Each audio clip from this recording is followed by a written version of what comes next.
Good evening students. आज जो मैं पीटी का आपके लिए टॉपिक लेकर आई हूँ वो है राइटिंग ऐसे।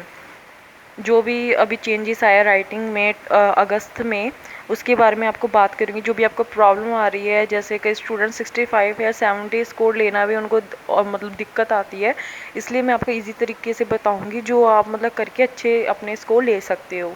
चलो मैं शुरू करती हूँ। जो राइटिंग में आपको स्कोर लगते हैं वो 4 पार्ट्स से लगते हैं, जैसे कि राइटिंग ऐसे, summarise written text, summarise spoken text और राइट फ्रॉम डिक्टेशन। इनमें से आपको मतलब स्कोर लगते हैं। बट मैं आपको बोलूँगी जो आपने जिस चीज़ में ज़्यादा स्कोर मतलब आपने ध्यान देना है, जिसमें आपके ज़्यादा स्कोर आएंगे वो मतलब 3 पार्ट्स में आएंगे। वो है write from dictation, summarise spoken text और समराइज रिटन टेक्स्ट। ठीक है। अब मैं आपको बताऊंगी आप मतलब कई स्टूडेंट्स क्या करते हैं, जैसे सारे तो स्टूडेंट्स अपने से नहीं लिखते, वो टेम्पलेट ही यूज़ करते हैं। बट ये टेम्पलेट यूज़ करने का भी तरीका होता है। ठीक है। कई स्टूडेंट क्या करते हैं, टॉपिक जैसे आपको पता ही है कि मतलब 3 चीज़ें ऐसे आती हैं। जैसे टॉपिक आता है एडवांटेज, डिसएडवांटेज हो गया, एग्री डिसएग्री हो गया, प्रॉब्लम सॉल्यूशन, ये मतलब आता है। अब जैसे कई स्टूडेंट करते हैं कि वहाँ पूछा गया एडवांटेज एंड डिसएडवांटेज के बारे में, बट वो क्या लिख देंगे, जैसे एग्री एंड डिसएग्री के बारे में मतलब इंट्रो में बता देंगे, कंक्लूजन में अलग चीज़ लिख देंगे, कोई उसके मैच का मतलब कोई चीज़ नहीं होगा। मैं आपको ये बोल रही हूँ कि आप टेम्पलेट फॉलो करो, बट आप ये भी देखो कि जो हमें क्वेश्चन आया है कि उसके रिलेटेड वो मैच भी हो रहा है क्या नहीं। इससे क्या होता है, कई स्टूडेंट्स के मतलब स्कोर नहीं आते, बोलते हैं हमने तो पूरा फॉलो किया था, टेम्पलेट फॉलो किया था, बट हमारे स्कोर नहीं आए। यही प्रॉब्लम कर जाता है। हाँ, कॉपी करो बट उसके रिलेटेड भी हो, कि जो आपको भी लगे कि हाँ जो भी एआई चेक करे कि उसके रिलेटेड हो, क्योंकि कोई टीचर नहीं चेक करता। आपको भी पता है कि एआई रिलेटेड जो अगर आप मैच किए बातें लिखोगे, जो भी हमें एडवांटेज डिसएडवांटेज में बताया गया है, अगर आप वो चीज़ लिखोगे तो आपके 100% स्कोर 65 या 70 स्कोर आएंगे ही आएंगे। ठीक है। अब मैं आपको बताती हूँ।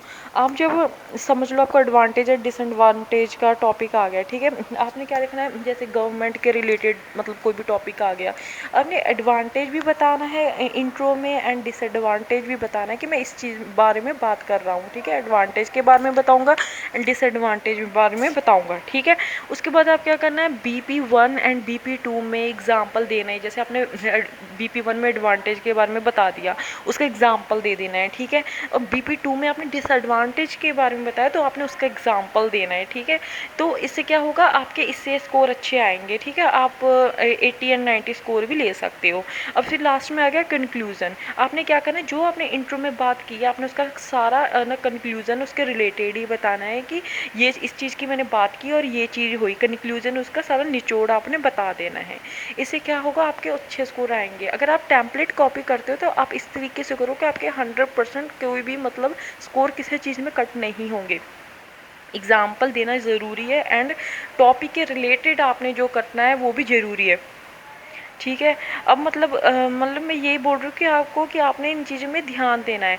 और जैसे राइट फ्रॉम डिक्टेशन में भी आप अच्छे से ध्यान दोगे ना, आपको उसके में 15 स्कोर ऐसे मतलब मिलते ही मिलते हैं। ज़्यादा मेन चीज़ ये है कि आपने जल्दबाजी नहीं करनी, टॉपिक को समझना है। जब भी आप प्रैक्टिस करते हो पीटी में तो आपके टॉपिक के रिलेटेड माइंड में पहले अपने 2-3 बातें सोच लो। आपने क्या लिखना है, आपने जो भी आपने टेम्पलेट है उसको तो कॉपी करना ही करना है, बट उसके बारे में थोड़ा बहुत पता ही हो कि हाँ गवर्नमेंट रिलेटेड यही होती है, पॉलिटिक बातें होती है कि गवर्नमेंट ने उसकी हेल्प की, स्टडी रिलेटेड हेल्प की, स्कूल्स में हेल्प की, या फिर हॉस्पिटल वाली बात हो गई, या कोई भी चीज़ के बारे में आपको मतलब ऐसे आ सकता है। मतलब आप अच्छे से अगर आप इसको करोगे तो राइटिंग इतनी डिफ़िकल्ट नहीं है। इवन पीटी में तो बहुत ज़्यादा ईजी है। ठीक है। आप थोड़ी थोड़ी बातों के बारे में सोच लिया करो माइंड में पहले कि हाँ इस रिलेटेड ये मतलब हो सकता है, तो आपको बहुत हेल्पफुल होगा। ठीक है। और आप वैसे तो मैंने राइटिंग के अकॉर्डिंग मैंने आपको सब कुछ बता ही दिया है। अगर आपको कोई भी और चीज़ में प्रॉब्लम लग रही है राइटिंग के रिगार्डिंग, या कोई भी और मतलब स्पीकिंग, लिसनिंग, या फिर कोई भी चीज़ में आपको प्रॉब्लम होती है रीडिंग में, आप मुझे बता सकते हो कमेंट सेक्शन में। उस रिलेटेड मैं आपको वीडियो बना दूँगी। ठीक है। और थैंक यू।